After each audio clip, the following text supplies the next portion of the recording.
اب بتائیے یار وہ کیا ذات ہوگی کہ جس کا انتظار صرف انسان نہیں.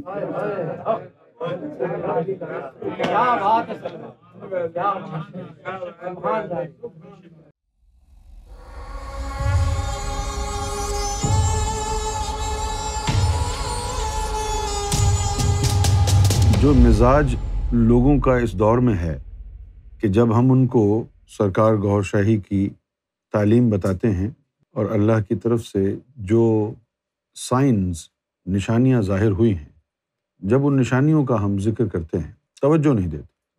وہ انتظار کر رہے ہیں کہ ایک فرشتہ آئے گا، بادلوں پر سایہ کرتے ہوئے چلے گا، وہ اعلان کرے گا، پھر ہم مانیں گے. تو اسی طرح کی کوئی بات حضور کے دور میں بھی ہوئی، کوئی معاملہ ہوا. اللہ اب اس کو بیان کر رہا ہے. هل ينظرون، کیا یہ لوگ انتظار کر رہے ہیں، الا ان تأتیہم الملائکۃ، کہ ان کے پاس ملائکہ بھیجے جائیں، او یأتی ربک، یا یہ کہ رب خود آ جائے. اب یہ اللہ کہہ رہا ہے کہ کیا یہ اس بات کا انتظار کر رہے ہیں؟ جیسے ہوتا ہے نا بھائی، ہم کسی کو کہیں کہ یار جاؤ یہ کام کر لو، وہ نہ کرے تو پھر ہم تب جاتے ہیں، کہتے ہیں are you waiting for Father Christmas. اسی طرح اللہ تعالیٰ بھی جو ہے ان کی ہٹ دھرمی پر یہ بیان کر رہا ہے کہ هل ينظرون الا ان تأتیہم الملائکۃ او یأتی ربک، کہ کیا وہ اس بات کا انتظار کر رہے ہیں کہ اینجلز ان کے پاس بھیجے جائیں، ملائکہ بھیجے جائیں، یا یأتی ربک، کہ تیرا رب خود آ جائے، او یأتی بعض آیات ربک، یا پھر رب کی طرف سے کچھ نشانیاں آ جائیں. بھائی ڈیمانڈس تو یہی ہے نا کہ کوئی ملائکہ نہیں آ رہا، رب خود آ کے ہم کو بتائے. جیسے موسیٰ کی قوم تھی، وہ کہنے لگے جی آپ کی باتوں پہ تو ہمیں کوئی وہ نہیں ہے، اگر کوئی ہے اللہ تو پھر دکھاؤ اس کو، ہم دیکھنا چاہتے ہیں. اسی وجہ سے تو موسیٰ علیہ السلام نے کہا تھا کہ اے اللہ میں تجھے دیکھنا چاہتا ہوں. حالانکہ یہ بات ان کے کان میں ان کی امتیوں نے ڈالی تھی، یعنی ڈیمانڈ کے طور پہ. وہ کہہ رہے تھے نا تم تو بہت سارے خداؤں کو پوچھتے ہو، وہ تو ایک ہی ہے. کہنے لگے دکھاؤ کہاں ہے. تو پھر انہوں نے جا کے کہا جی وہ دیکھنا چاہتے ہیں، میں بھی دیکھنا چاہتا ہوں. اسی طرح یہ تھے، یہ بھی کہہ رہے تھے کہ کوئی ملائکہ وغیرہ آئیں یا رب خود آ جائے یا کوئی نشانیاں بھیجے. اب اس کے جواب میں اللہ تعالیٰ نے پھر یہ کہا کہ یوم یاتی بعض آیات ربک، کہ جس دن رب کی طرف سے کچھ نشانیاں آ گئیں، لا ینفع نفسا، تو کسی ایک بندے کو ان نشانیوں کا فائدہ نہیں ہوگا سوائے ان لوگوں کے کہ جن کا پہلے سے ہی ایمان ہے.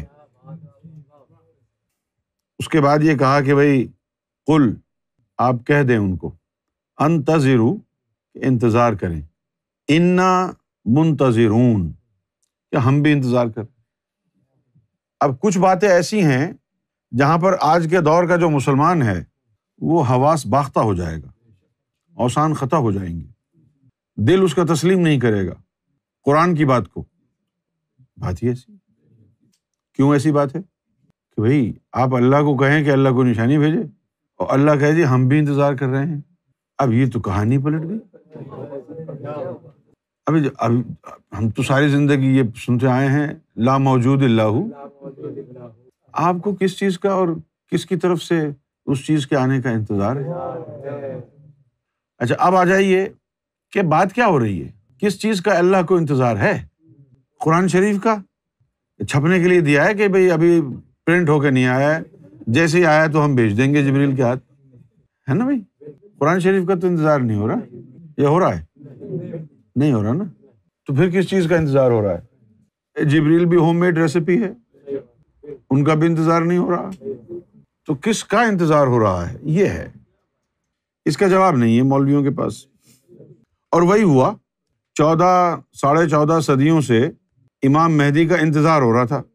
سب نے یہی کہا کہ اگر زمانہ مل جاتا تو ان کے قدموں میں گزار دیتے. سب نے یہی کہا، چپکے نکل لیے سب. اور اسی میں عافیت تھی، عاشقوں کی عافیت اسی میں تھی، سلطان الفقراء کا بھرم اسی میں تھا. آنے سے پہلے نکل جاؤ استاد. سب کی عافیت اسی میں تھی، قلندروں کی عافیت اسی میں تھی، غوثوں کی عافیت اسی میں تھی. نکل لو، اسی میں عافیت تھی. تو 1450 صدیاں گزر گئیں، سب اپنا سکہ جما کے چلے گئے، دنیا ان کو یاد کر رہی ہے۔ امام مہدی کا جب ذکر آتا ہے تو سب نے بس رسماً، کسی نے سلام پہنچایا، کسی نے کہا کہ بھئی میں قدموں میں زندگی گزار دیتا ہے، کسی نے کچھ کہا، کسی نے کچھ کہا۔ کتنے خوش قسمت لوگ تھے، امام مہدی کو پہچاننے کا جو ٹاسک ہے اس سے گزرنا نہیں پڑا، ورنہ 36 سال کی محنت ایک طرف اور امام مہدی کو پہچاننے میں جو کچھ کرنا پڑتا وہ ایک طرف۔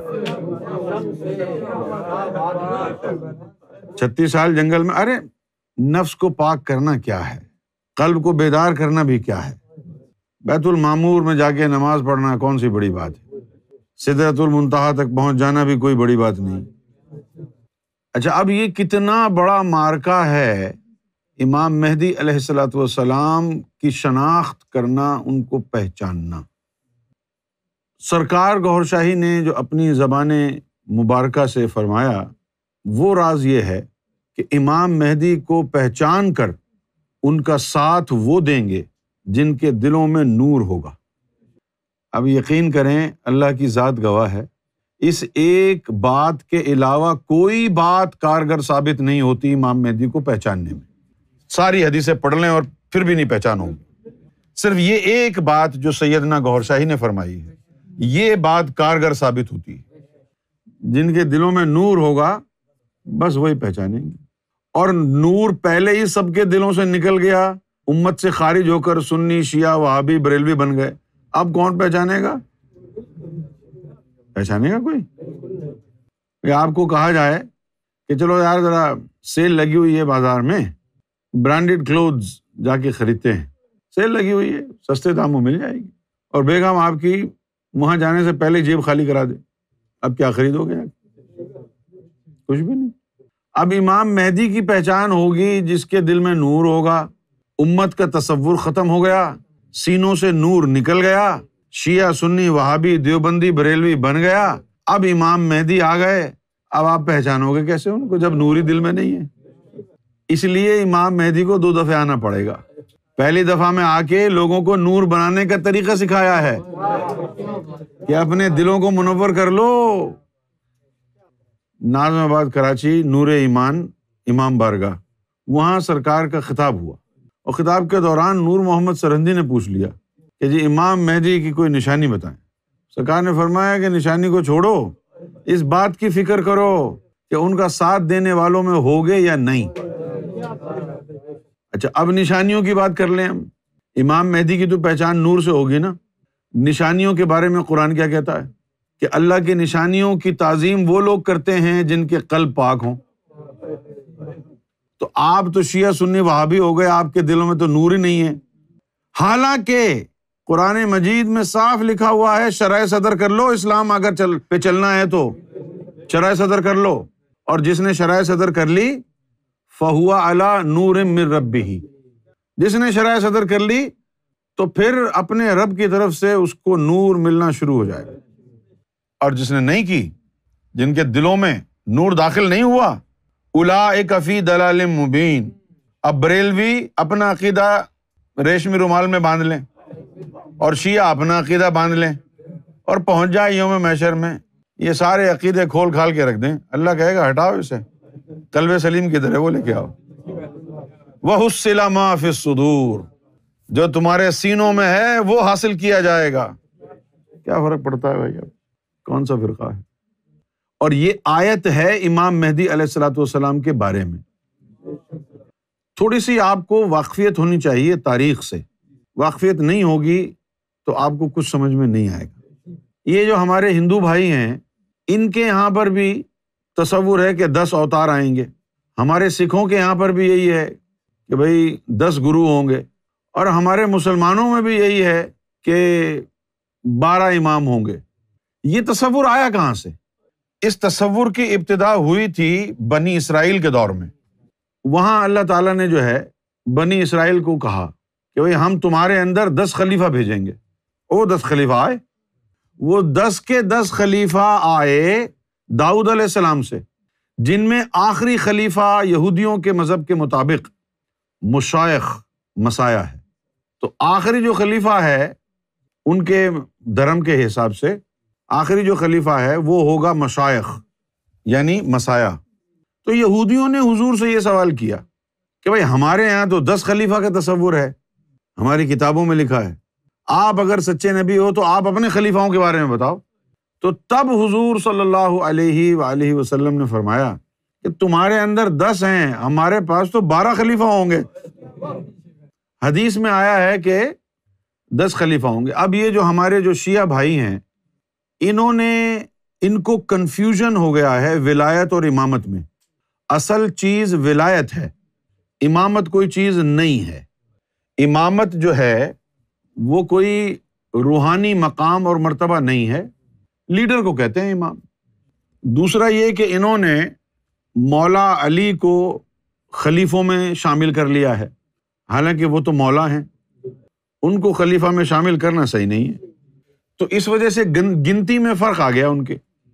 پھر حضور نے ایک جگہ یہ فرمایا آخری زمانے میں میری امت میں ایک خلیفہ ہوگا، ایک دفعہ فرمایا کہ وہ میری نسل سے ہوگا، ہم میں سے ہوگا، ایک مقام پر یہ فرمایا کہ وہ فاطمہ کی اولاد سے ہوگا، ایک مرتبہ پھر یہ بھی فرمایا فاطمہ کے بیٹے امام حسن علیہ الصلوۃ والسلام کی آل سے ہوگا۔ پھر فرمایا کہ وہ دین کو ختم کر کے نئے سرے سے دین کو قائم کرے گا، جس دین کو میں نے شروع کیا تھا وہ اس کو ختم کرے گا۔ ایک روایت میں آیا کہ وہ نیا دین بنائے گا، اس روایت میں تو بڑی خوبصورت بات جو ہے کہی گئی ہے، امام جعفر صادق رضی اللہ تعالی عنہ نے اس کو بیان کیا ہے، امر جدید، نئے احکامات لے کے آئے گا، اذا خرجا بامر جدید و کتاب جدید، نئی کتاب لائے گا۔ یہ میں نے ڈائریکٹ سوال ہے اہل تشیع بھائیوں سے، ڈائریکٹ، کہ یہ کتاب بھی ایران کی چھپی ہے، لکھنے والے بھی شیعہ حضرات ہیں، اور روایت بھی ائمہ اہل بیت سے ہے، اور امام جعفر صادق علیہ السلام یہ فرما رہے ہیں امر جدید و کتاب جدید۔ تو میرے بھائیوں، یہ قرآن تو پرانی ہے کتاب ہے، آپ تو اسی کو پڑھ رہے ہو۔ اگر تم سمجھتے ہو کہ وہ امام عسکری علیہ السلام کی اولاد میں سے ہیں، ان کے بیٹے ہیں جو گم ہو گئے تھے عراق کے شہر سمرہ میں، تو پھر یہ بتاؤ وہ جدید کتاب کہاں ہے؟ کتاب جدید، اذا خرجا بامر جدید و کتاب جدید و سنت جدید، نئی سنت لائے گا، وقضاء جدید، مجرموں کو سزا دینے والی سزائیں نہیں ہوں گی، علی العرب شدید، عربوں کی جو ہے وہ حالت پتلی کر دیں گے۔ اب اتنی بڑی ہستی ہوگی، ویسے بڑی ٹائیں ٹائیں کرتے ہیں سب، یہ نہیں باتوں پر آؤ نا۔ سنت جدید کدھر ہے؟ کتاب جدید کدھر ہے؟ امر جدید کدھر ہے؟ قضاء جدید کدھر ہے؟ تو معلوم یہ ہوا کہ سب کچھ بدل دیں گے وہ۔ برا مت ماننا۔ اب آپ کہیں گے بھائی تم روزہ نہیں رکھتے شکیل، تو پھر ہم کیا کہیں گے؟ امر جدید۔ اب روزہ مختلف قسم کا ہے۔ اب کیا روزہ ہے؟ ہم نے نار سے روزہ رکھا ہے، جب تک زندہ ہیں نار نہیں لیں گے۔ ہم نے غیر اللہ سے اعتکاف کیا ہوا ہے۔ ابے مسجد کے کونے میں بیٹھ کے چاروں طرف سے پردہ کھینچ کے بیٹھنا تو بڑا آسان ہے۔ ایسا اعتکاف کرو کہ دنیا و ما فیہا سے کٹ کے وتبتل الیہ تبتیلا، صرف رب کے ہی ہو جاؤ۔ یہ ہے معتکف ہونا، معتکف باللہ، سب سے ہٹ کے صرف اسی کے ہو جاؤ، معتکف باللہ۔ اب حضور نبی پاک صلی اللہ علیہ وسلم سے وہ پوچھتے تھے کہ اپنے خلیفہ کے بارے میں تو بتاؤ۔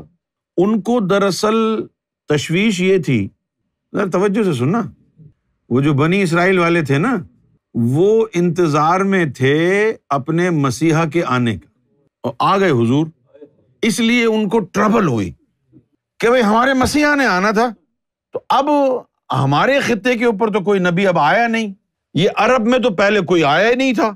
حالات اور واقعات بھی تو دیکھو یار، بینیفٹ آف ڈاؤٹ تو دو، کرکٹ میں بھی دیتے ہیں یار، بیٹسمین کو، بالر کو امپائر بینیفٹ آف ڈاؤٹ دیتا ہے، تو آپ یہودیوں کو بینیفٹ آف ڈاؤٹ نہیں دیں گے، ان کے حالات نہیں سمجھنے کی کوشش کریں گے۔ تمہارے یہاں تو ولیوں کی گدیاں چل رہی ہیں، ان کے یہاں تو نبیوں کی گدی چلتی تھی۔ ہاں، ہر محلے میں نبی تھا، جس طرح ہمارے کراچی میں ہر محلے میں خلیفہ گیری ہوتی ہے، خلیفہ ہوتا ہے، یہ ملیر کا خلیفہ ہے، یہ حیدرآباد کا خلیفہ ہے، ان کے ہر گلی محلے میں نبی ہوتے تھے بے کثرت سے، ایسے نبی آتے تھے، ایسے نبی آتے تھے کہ دادا بھی نبی ہے، پڑدادا بھی نبی ہے، باپ بھی نبی ہے، بیٹا بھی نبی ہے، پوتا بھی نبی ہے، ہیں، نیفیو بھی نبی ہے، بھتیجا بھی نبی ہے، کزن بھی نبی ہے، ارے سارے نبیوں کا محلہ تھا۔ تو اچانک ان کو پتا چلا کہ عرب کے اندر ایک شخصیت آئی ہے، ان کو یہ معلوم تھا کہ ان کا جو مسیحا آئے گا وہ ہمارے خطے سے نہیں ہوگا، باہر سے آئے گا، لہٰذا وہ تلاش تھے، مسیحا کی تلاش، مشائخ اس کی تلاش میں تھے، اس لیے وہ پوچھتے جا کے کہ بھئی ہمارے ہاں تو 10 خلیفاؤں کا تصور ہے، آپ بتائیے، کوریدتے تھے جا کے۔ تو حضور صلی اللہ علیہ وسلم سمجھ گئے کہ ان کو ان کی کتابوں میں جس مسیحا کے آنے کا ذکر کیا گیا ہے وہ ہے کون؟ پھر اللہ کی بارگاہ میں حضور صلی اللہ علیہ وسلم نے انکوائریز کی، پھر پتہ چلا کہ وہ خلیفہ جس کا یہودی انتظار کر رہے ہیں وہ آپ کی اولاد میں سے ہوگا۔ تو حضور نے ان کو یہ کہا کہ بھائی ہمارے یہاں بھی خلیفہ ہیں، جس کا تمہیں انتظار ہے وہ خلیفہ بھی میری اولاد سے ہی آئے گا۔ تو پھر وہ کہتے تھے اس بات پر، ہمارا خلیفہ تمہاری اولاد سے آئے گا، کوئی ملائکہ آیا ہے یہ بتانے کے لیے، یا رب نے خود بتایا ہے، یا کوئی نشانی بھیجی ہے؟ کوئی ملائکہ آئے ہیں جنہوں نے یہ بتایا؟ مسلمانوں کی جرت کہاں ہوتی؟ یہ یہودیوں سے خطاب ہو رہا ہے، کیونکہ ان کے ڈائلاگ چلتے تھے نا، وہ تو ڈھونڈ رہے تھے۔ اور یہ تصور جو ہے بابا گرو نانک نے سکھوں کو دیا کہ بھائی 10 گرو ہوں گے، ہندوؤں کو بھی دیا کہ تمہارے بھی 10 اوتار ہوں گے، اور یہ بھی کہا کہ آخری جو اوتار ہوگا وہ پریم اوتار ہوگا۔ پریم اوتار کون ہوتا ہے؟ Messenger of love. جو آخری اوتار ہوگا وہ عشق لے کے آئے گا، وہ محبت لے کے آئے گا۔ اسلام میں اس خلیفہ کو مہدی کے لقب سے یاد کیا جاتا ہے، یہودیت میں اس خلیفہ کو مشائخ کے لقب سے یاد کیا جاتا ہے، اور ہندوؤں میں اس خلیفہ کو کلکی اوتار کے لقب سے یاد کیا جاتا ہے۔ کلکی کہاں سے نکلا ہے؟ کل یگ، کل کا مطلب ہوتا ہے سیاہ کالا، یگ کا مطلب ہوتا ہے ٹائم، زمانہ۔ یہ بات حدیث میں بھی آئی کہ امام مہدی جب آئیں گے تو دور دور کوئی ایک آدھ ہی چراغ روشن ہوگا، اندھیرا ہی اندھیرا ہوگا۔ مسلمانوں میں یہ لفظ دوسرے حساب سے بولا جاتا ہے، مسلمانوں میں کہا جاتا ہے قحط الرجال کا دور۔ قحط کہتے ہیں کمی کو، رجال کا مطلب ہے مرد کامل، قحط الرجال کا دور۔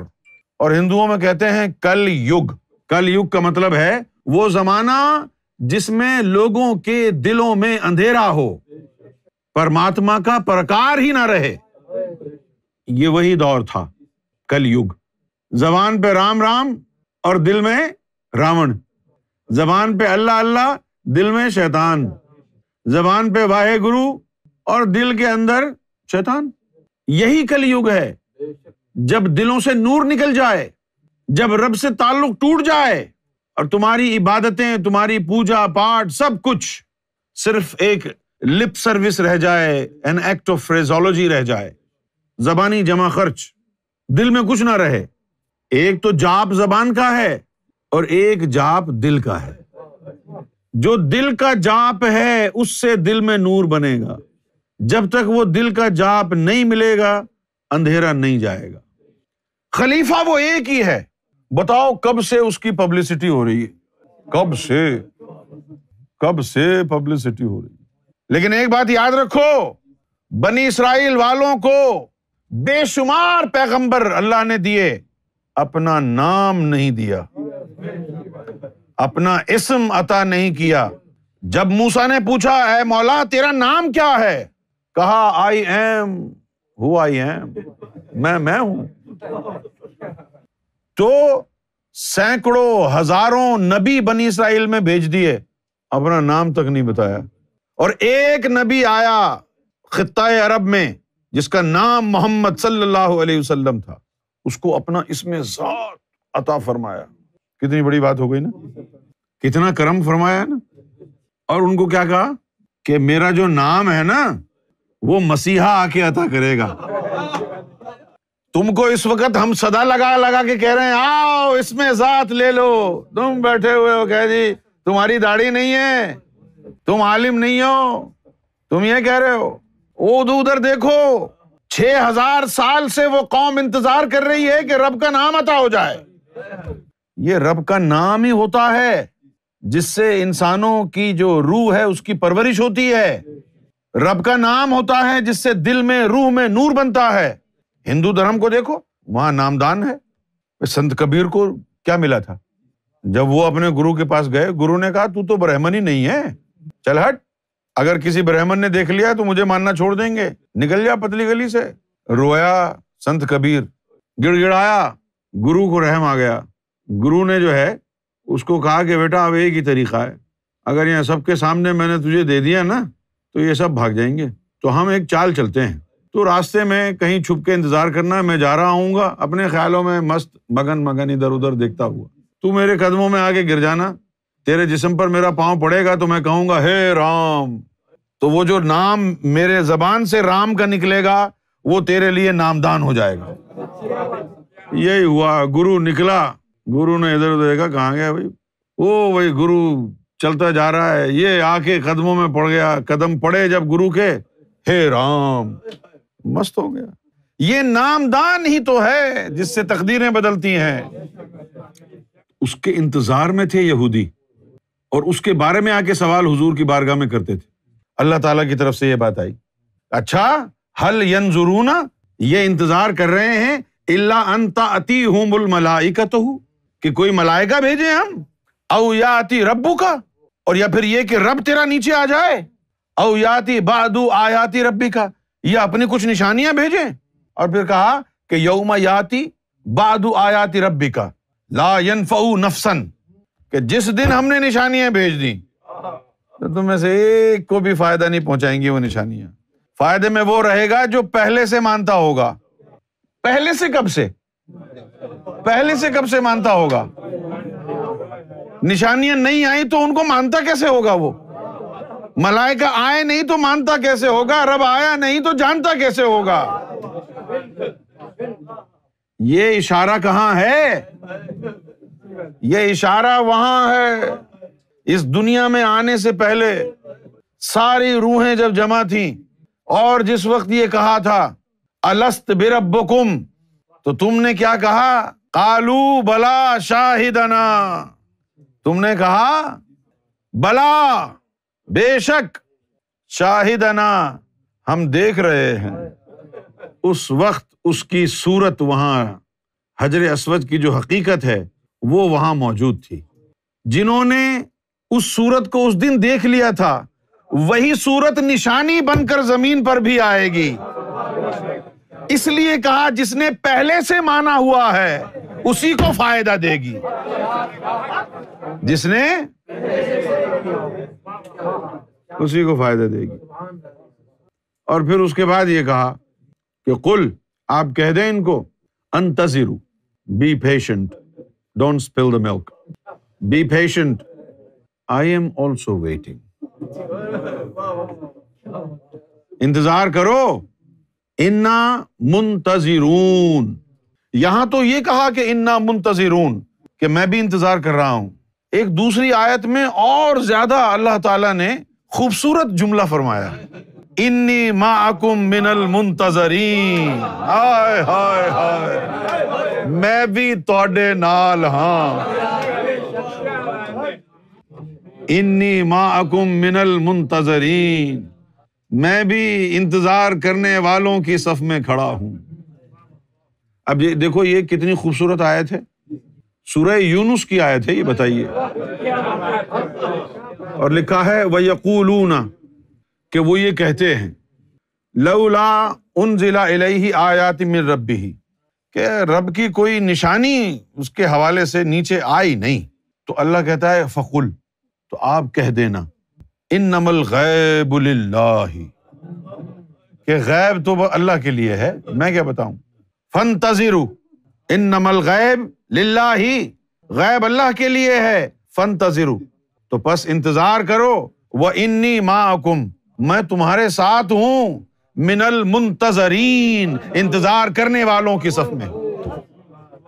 بس کسی ایک جگہ تو نہیں لکھا نا کہ میں انتظار کر رہا ہوں، کئی جگہ لکھ دیا۔ اب بتائیے یار وہ کیا ذات ہوگی کہ جس کا انتظار صرف انسان نہیں، ایک ہی صف میں کھڑے ہو گئے محمود و ایاز، ان کے سامنے ایک ہی صف میں کھڑے ہو گئے، نہ کوئی بندہ رہا۔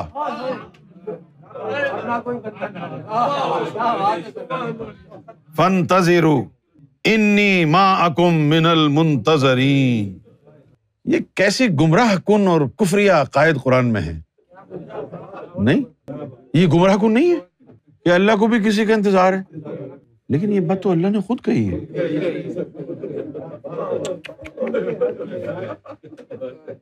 کچھ بولیں گے تو آپ برا مان جائیں گے، میں نے کہا یہ کیسی باتیں کر رہے ہیں، یہ کیسی باتیں کر رہے ہیں؟ یہی لکھا ہے، ہم انتظار کر رہے ہیں، تم بھی انتظار کر رہے ہو، ہم بھی انتظار کر رہے ہیں، تم بھی انتظار کر رہے ہو، تم بھی انتظار کر رہے ہو، ہم بھی انتظار کر رہے ہیں۔